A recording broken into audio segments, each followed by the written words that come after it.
আসসালামু আলাইকুম। Sabinus healthy and tasty food কিচেনে সকলকে স্বাগত জানাই। প্রথমে আমি ক্ষমা চাইছি অনেকদিন পর ভিডিও ছাড়ার জন্য। আমার ছেলের বোর্ড এক্সামস চলছিল, ওই জন্য আমি ভিডিও ছাড়তে পারিনি, অনেকটাই ব্যস্ত ছিলাম।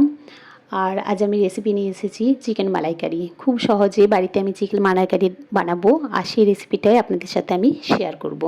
এখানে চিকেন মালাইকারি বানানোর জন্য আমি 500 গ্রাম বোনলেস চিকেন নিয়েছি।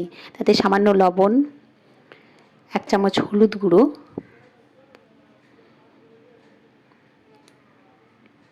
1 চামচ কাশ্মীরি লঙ্কার গুঁড়ো আর 1 চামচ আদা রসুনের পেস্ট দিয়ে দিচ্ছি। এরপর এটা আমি ভালো করে মেখে রেখে দেবো। আধ ঘন্টা 45 মিনিটের মতো আমি এটা মেখে রেখে দেবো।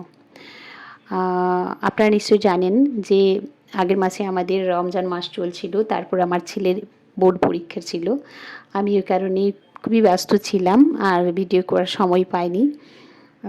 তো ভিডিও করা ছিল কিন্তু ভিডিওগুলো আপলোড করার সময় পাইনি, এই জন্য আমার ভিডিও ছাড়া হয়নি।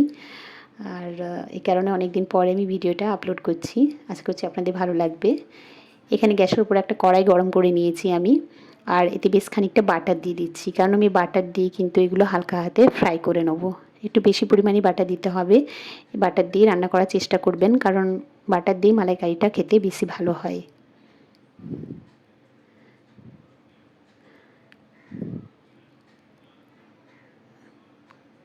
বাটারটা মেল্ট হয়ে গেলে তবে কিন্তু চিকেনগুলো দিতে হবে। দেখুন, ম্যারিনেট করা চিকেনটা আমি এখানে দিয়ে দিলাম।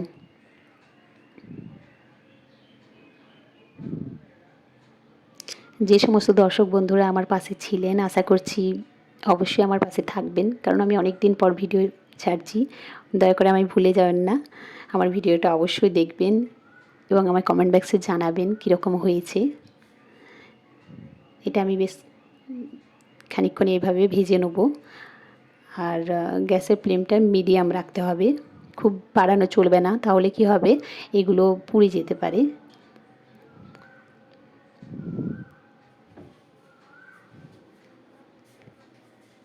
দেখুন, এটা ঢাকা দিয়েও আপনারা রাখতে পারেন বা এমনি ভাজতে পারেন, একটু সময় নিয়ে ভাজতে হবে। এই সময়ে আমি একটা পেস্ট বানিয়ে নিই। এখানে মিক্সার গ্রাইন্ডার নিয়ে নিয়েছি। মিক্সার গ্রাইন্ডার আমি একটা মিডিয়াম সাইজের পেঁয়াজ যেটা টুকরো করে নিয়েছি সেটা দিয়ে দিলাম, আর একটা টমেটো মিডিয়াম সাইজের, আর কিছু কাঁচা লঙ্কা দিচ্ছি, আর দিচ্ছি আমি কাজু 25 থেকে 50 গ্রামের মতো কাজু দিতে হবে। দিয়ে একটা পেস্ট বানিয়ে নিলাম। কাজুটার কিন্তু আমি ছবি তুলতে ভুলে গেছি, আবারও একটা মিস্টেক করেছি। দেখুন, আমি যে গ্রেভিটা দিয়েছি সেটারও ভিডিওটা স্কিপ করে গেছি, জানি না আমার মাইন্ডটা কোথায় ছিল। তো আশা করছি আপনাদের বুঝতে অসুবিধা হবে না, আমি মুখে বলে দিচ্ছি। এই সময়ে পকোড়াগুলো যখন আমি ভাজলাম, পকোড়া ঠিক না, মানে চিকেনটা যখন আমি হালকা ফ্রাই করেছি, সেই সময়েই কিন্তু আমি গ্রেভিটা দিয়ে দিয়েছি, ওখানে পেস্টটা দিয়ে দিয়েছি, পেঁয়াজ আর টমেটোর, তারপরে কাজুর যে পেস্টটা বানিয়েছি সেটা আমি দিয়ে দিয়েছি, আর দিয়েছি সামান্য মালাই, মানে যেটা হচ্ছে ফ্রেশ ক্রিম।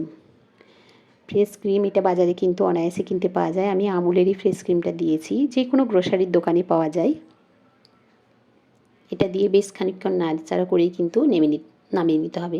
এটা রান্না করতে বেশি সময় লাগে না, খেতে কিন্তু খুবই টেস্টি হয়। আশা করছি আপনাদেরও খুব ভালো লাগবে। এটা আমি রাত্রিবেলায় রুটির সাথে খাওয়ার জন্যই বানিয়েছি। আমি ভিডিওটা করে রেখেছিলাম, তাই কিন্তু আপলোড করা হয়নি, তাই ভাবলাম এখন আমি আপলোড করে দিই। এরপর এটা আমি রুটির সাথে সার্ভ করছি। একটা বাউল নিয়ে নিয়েছি, যেখানে আমি দেখুন এটা সার্ভ করছি। দেখতে কত সুন্দর হয়েছে, কালারও খুব সুন্দর এসেছে।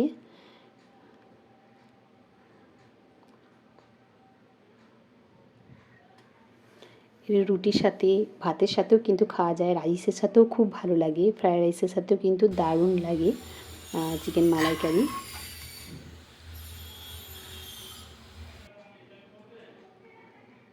এরপরে আমি এর উপরে সামান্য ফ্রেশ ক্রিম আরও দিয়ে দিচ্ছি। দেখুন, এরকম ক্রিম আমি কিন্তু দিয়েছি, রান্না করার সময় দিয়েছি। আপনারাও অবশ্যই আবার উপরে তো সামান্য দিয়ে দেবেন, খেতে খুবই ভালো লাগবে। ক্রিমটা যখন মেল্ট হয়ে যাবে চিকেনটার সাথে আরও মিশে যাবে, খুবই ভালো লাগে। আশা করছি আমার ভিডিওটা আপনাদের ভালো লেগেছে। ভিডিওটা যদি ভালো লেগে থাকে ভিডিওটা অবশ্যই একটু শেয়ার করবেন, ভিডিওটাতে লাইক দেবেন। রুটির সাথে আমরা এটা ডিনারে খেয়েছিলাম। খেতে খুবই টেস্টি হয়েছিল। আমি আপনাদের বলে বোঝাতে পারবো না, ঠিক রেস্টুরেন্টে যেরকম হয় সেই রকমই হয়েছিল, কিন্তু খুবই সিম্পলভাবে আমি বানিয়েছি। আর যে ইনগ্রেডিয়েন্টসগুলো আমি দিয়েছি সেগুলো বাড়িতে অধিকাংশ মানুষের বাড়িতেই থাকে। আশা করছি আপনাদের কোনো অসুবিধা হবে না। ভিডিওটা দেখার জন্য অসংখ্য ধন্যবাদ।